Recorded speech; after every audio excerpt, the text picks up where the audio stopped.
Here's a big one for you that you probably didn't know. Your rent is not set in stone and is negotiable if you know the loops. It's not much of a secret, but it really is important that you go into your negotiations with the right mindset and some prep. Trust me, this will actually save you a good chunk of cash like it did for me if you try it. And today's your lucky day because I've got the insider scoop on exactly how you can lower your rent. Let's get started, shall we?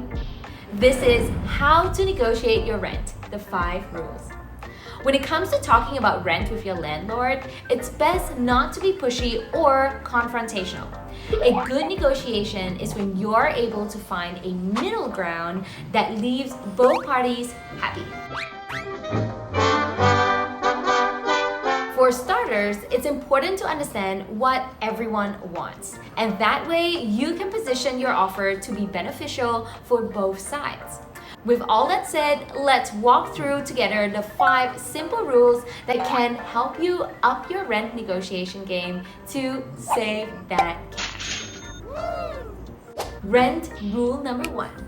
Know what you want before approaching your landlord. Imagine yourself starting off a conversation with your landlord about rent without a clear number in mind. You're literally just putting yourself at their mercy because your landlord is only out to maximize their profits. So what's the secret to this, you ask? Know the exact rent number you're aiming for. But of course, it's not a one-size-fits-all kind of situation. It highly depends on the city you're in and your personal needs. What I did was check out Zillow and Craigslist to compare the rent for the other apartments in my area. This helped me figure out the sweet spot for negotiating down my rent. And of course, negotiating rent doesn't just have to include how much you're paying your landlord in cash. It can include other perks too, like free parking, free or partially paid utility bills, gas parking passes, security deposits, or waived pet fees. Rent rule number 2. Offer something in return. Well, technically speaking, you can't just walk in and be like, hey, I'd like to take $200 off my rent, please. It doesn't work that way, okay? You serious? You've got to sweeten the deal. This is the game plan. Think about something you'll be cool with letting go. When I was negotiating my rent, I didn't have a car back then, so I offered to give up my parking space. And of course, my landlord loved the idea because now he could rent out his parking space for another tenant as well. That's what I like to call a win-win. Here are some other things that landlords would happily lower rents for. Prepay months in advance, sign an extended lease, promise not to keep pets even if it's allowed, saves the landlord in cleaning expenses, make a deal for referrals if they have low occupancy. And now for rent rule number 3. Know the market and when to negotiate.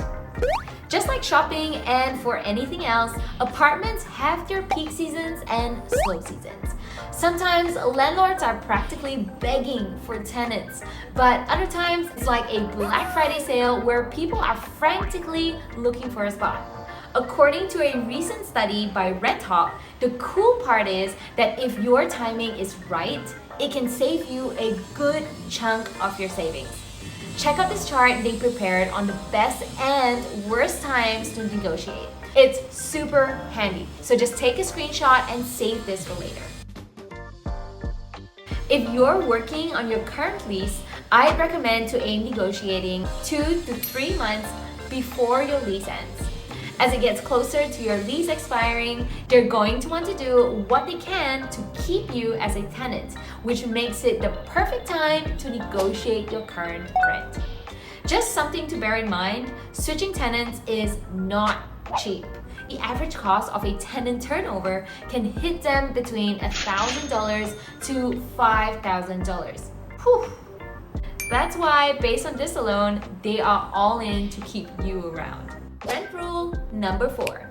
Have the right script. When it comes to the time you need to negotiate, have a chat with your landlord, but preferably face to face. It's good to slip in a good word about yourself, mentioning that you're a good tenant, and then throw in the ask for the rent cut. Just a reminder to always make sure to be polite but firm on your request. Let's do a little role playing with this sample script that you can follow too. Hey Jake, I'd like to lower my rent by $200. I don't think I can do that. I compared the rent for similar apartments in this neighborhood and they're all 10% less than what you are charging me.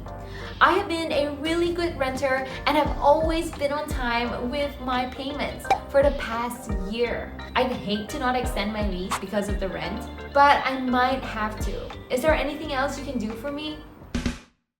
In this case, if your landlord agrees, that's great. But if they are being firm on their decision and you can't change the rent, try asking if there are any concessions they can make with deals like in rule number 1. And if that fails, you need to try the door in the face technique. This is how it works. Picture a nonprofit worker asking for donations from a homeowner. Hi, would you like to donate $50 to the Save the Whale Foundation? Nah, no thanks. Okay, how about just $5? Yeah, sure. Did you see what just happened? The non-profit worker already knew that he wasn't gonna get that $50. But he also knew that if he gave a drastically reduced amount from the amount he mentioned before, the homeowner is more susceptible to giving in. Try this technique when you're negotiating as well. And now to rent rule number 5. Practice in low-stake environments. Truth is, I honestly don't know many people who negotiate their rent. Even with those who do, they rarely ever get practice in. My friend told me that it was kind of weird to be negotiating rent, and that's the exact reason you should be practicing. To be completely honest, I never liked to negotiate, but I knew my confidence would grow if I kept practicing. So I started practicing with my friends, family members, and when I was more comfortable, sometimes even haggling at the local farmers market. Remember this, every bit of practice is like money in the bank. So make sure to not give up and keep practicing.